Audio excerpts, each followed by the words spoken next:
We tend to think of translation as just a simple word swap, right? Like you take a word in English, you look up its match in Spanish or Japanese, and bam, you're done. A nice, clean, almost mechanical process. But what if I told you that's not just wrong, it's completely missing the point? That every single act of translation is actually this incredible, high-wire act of cultural negotiation. Let's really get into this. Okay, let's start with something we all know, the word hello. Seems pretty straightforward, but even this one simple idea can splinter into all these different greetings. In French, you might hear ça va. If you're answering the phone in Italy, it's pronto, but on the street, it's ciao. On the surface, it just looks like different labels for the exact same thing. But is it really? And that's the central puzzle right there. Are these words truly the same?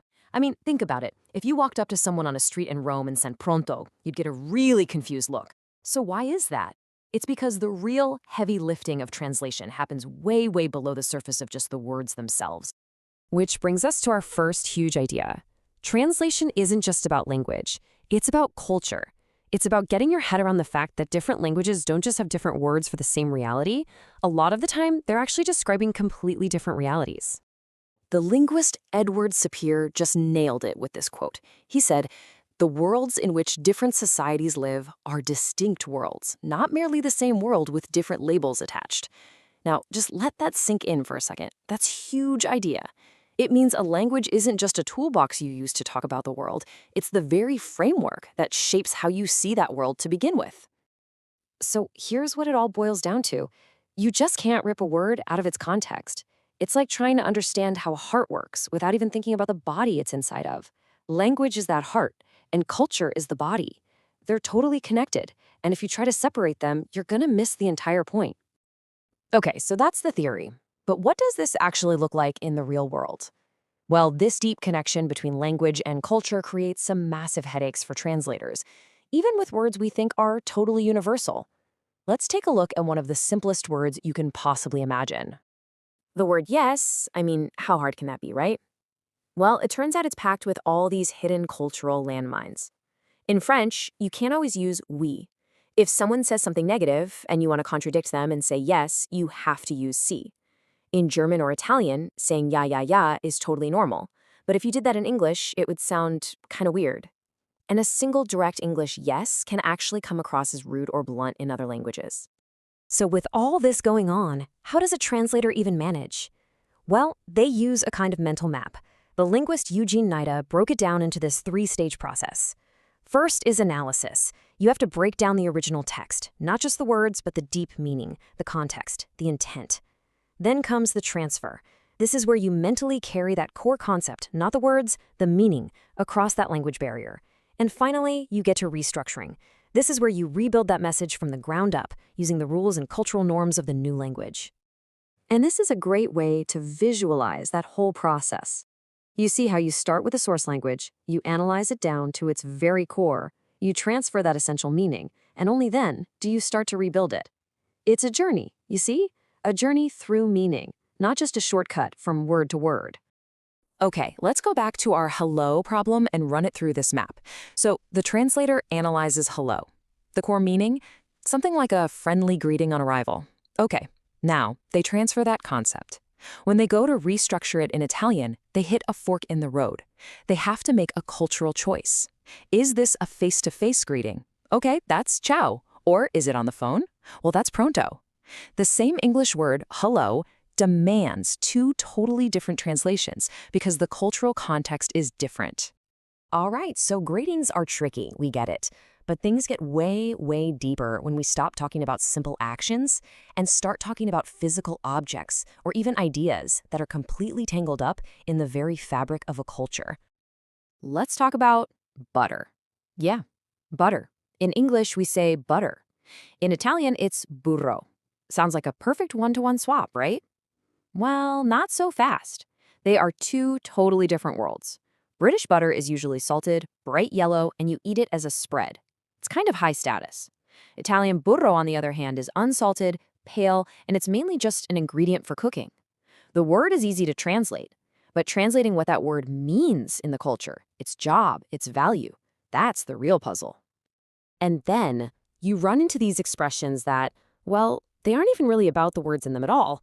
They're what we call situation bound. Their entire meaning comes from the specific social moment they're dropped into. So I want you to picture this, a family dinner, but the air is just thick with tension. There's been a huge fight, no one is speaking, the food is on the table, but everyone is just staring at their plates. And then the father breaks that awful, suffocating silence and says, "Bon appetit." In that one moment, those two little words are carrying an incredible amount of dramatic weight. So, you're the translator. What do? How do you possibly translate that? I mean, good appetite. That's just nonsense in English. What about something casual like dig in? No way. That completely misses the heaviness, the tension of that moment. There's no easy answer here. And this is where we see what a translator's job is really all about. It's this complex mental checklist. First, you have to just accept that the words themselves are untranslatable. Second, accept that the cultural ritual just doesn't exist in English. Then you have to think about the father's personality, the family dynamic, the sheer power of that phrase in that moment. And only then can you try to find something, anything, in English that creates a similar effect. It's a deep, deep active interpretation. So all of this leads to a really important question. If a perfect one-to-one translation is basically a myth, then what in the world are translators actually trying to achieve? Well, the answer is a concept called equivalence. And more specifically, something called dynamic equivalence. This idea, also from Eugene Nida, is a complete game changer. The goal is not for the words to be the same. The goal is for the relationship between the reader and the text to be the same. The translation needs to produce an equivalent effect on its new audience. And here is maybe one of the most brilliant examples of this in action. A Bible translator came across the phrase, "Greet one another with a holy kiss." Now, for the original audience, that was a totally normal, meaningful gesture. But for a lot of modern readers, that could feel a little awkward, right? So what was the solution? Give one another a hearty handshake all around. The words can be more different, but the function, that feeling of a warm communal greeting, is perfectly preserved. Now that is dynamic equivalence. And you've got to remember, before a translator can even think about finding an equivalent effect, they have to navigate a minefield of meaning within the original word itself. Just look at a word like spirit. Does that mean a ghost, a mood, a kind of liveliness? Does it mean alcohol? The translator's first job is to figure out exactly which one of these it is before they can even dream of starting to rebuild it in another language. So we always hear that phrase, lost in translation. It's a cliche for a reason. But what if this whole process we've been talking about suggests that maybe that's the wrong way to look at it? Maybe it's not always about loss. Because in this incredibly complex dance of analysis and restructuring, a translator can actually add something. They can bring new clarity or find a beautiful new turn of phrase that wasn't there before. They aren't just a pipeline for words. They're a creator, building a bridge not just between two languages, but between two entire worlds. And that brings us to this beautiful final thought from the writer Octavio Paz. He argues that language itself is already a translation of the nonverbal world around us. And if that's true, then every translation is really a new invention. It's a unique text all on its own. It's not a copy, it's a creation. So I want to leave you with this question to chew on. Think about your own language, your own culture. What are the words or phrases or ideas, your version of bon appetit or the cultural meaning of butter, that would be almost impossible to translate perfectly? What is it about your world that words alone just can't quite capture?